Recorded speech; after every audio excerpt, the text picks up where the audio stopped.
Salam Indonesia. Kawan-kawanku di seluruh Indonesia, selamat malam, selamat berjumpa lagi dengan channel saya. Channel berbagi informasi. Pada kesempatan kali ini, admin akan berbagi informasi seputar kabar gembira.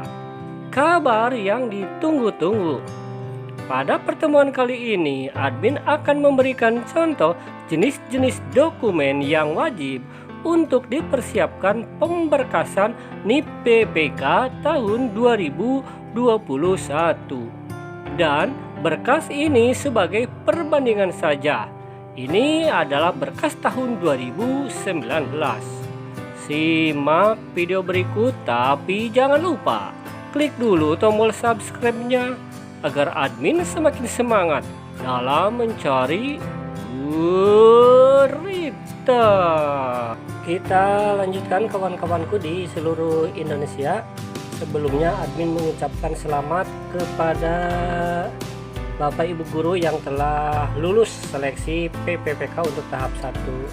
Dan langkah selanjutnya, ini banyak pertanyaan ya di kanal YouTube admin bahwasanya setelah lulus untuk pemberkasan ini langkah selanjutnya seperti apa, dokumennya seperti apa.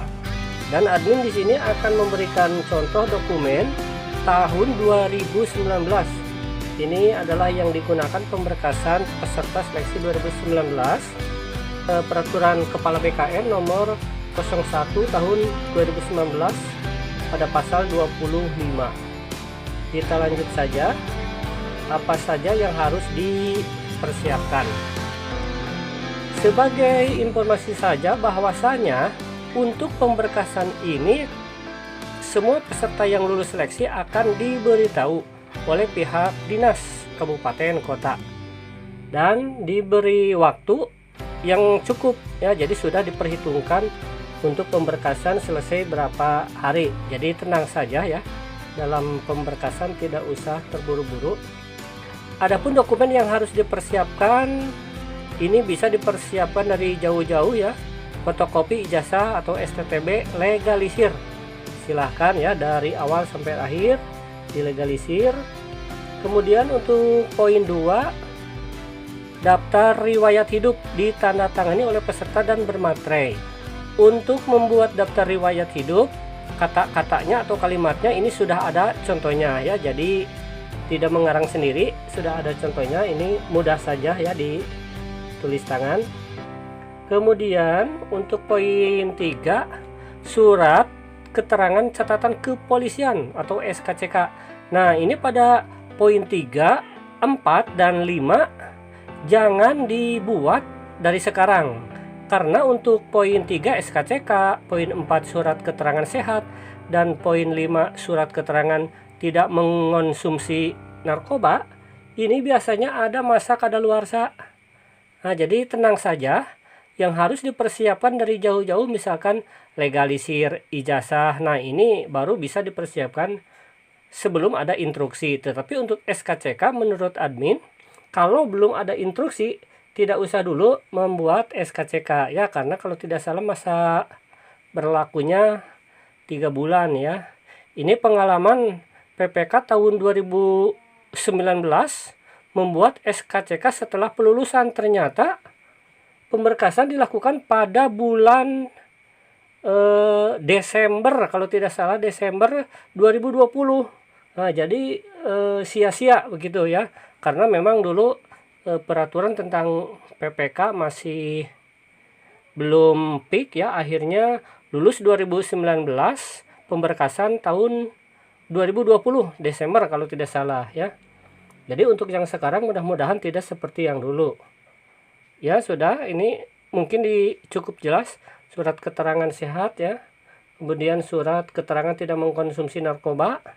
Bahkan ini ada arahan juga dari dinas kalau kita bingung kemana kita memeriksakannya. Ini biasanya ada arahan ya supaya peserta tidak bingung. Kemudian untuk nomor 6, ini adalah surat pernyataan yang formulir isiannya disediakan oleh pejabat ya, yang secara fungsional bertanggung jawab di bidang kepegawaian. Nah, ini untuk Poin 6 surat pernyataannya ini banyak sekali. Ada 5 poin.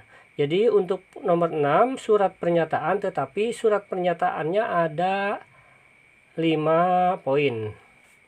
Untuk yang pertama adalah surat pernyataan tidak pernah dipidana atau dipenjarakan ya, berdasarkan putusan pengadilan yang sudah mempunyai kekuatan hukum tetap. Karena melakukan tindak pidana dengan pidana penjara 2 tahun atau lebih. Ini cukup jelas ya, surat pernyataan tidak pernah dipidana. Kemudian yang kedua adalah tidak pernah diberhentikan dengan hormat, tidak atas permintaan sendiri. Kalau istilah kitanya apa itu, tidak pernah di PHK ya, seperti itu.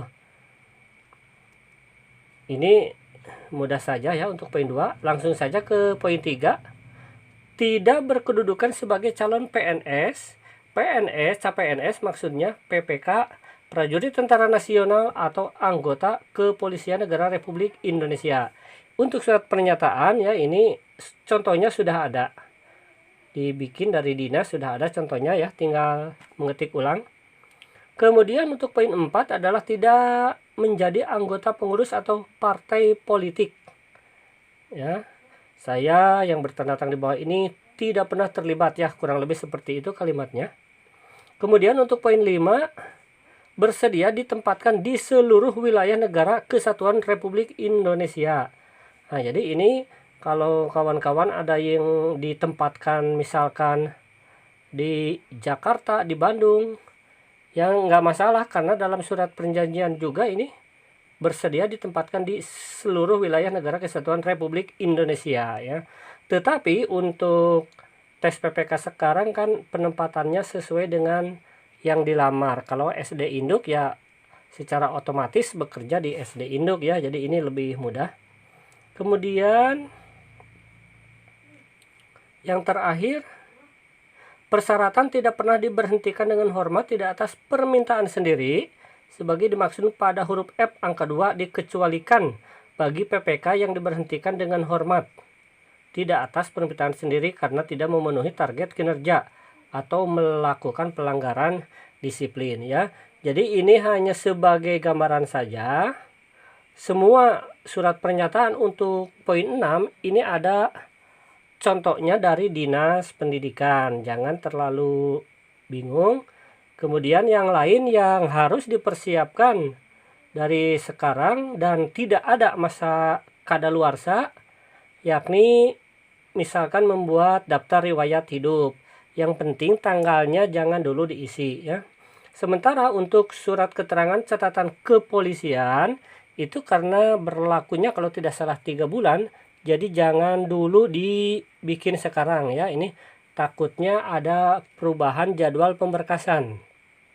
Ini adalah kita melihat ke pengalaman PPK tahun 2019 setelah lulus, ternyata pemberkasannya kalau tidak salah bulan November 2020, padahal lulusnya 2019. Jadi yang sudah membuat SKCK, surat keterangan sehat, nah ini sia-sia ya.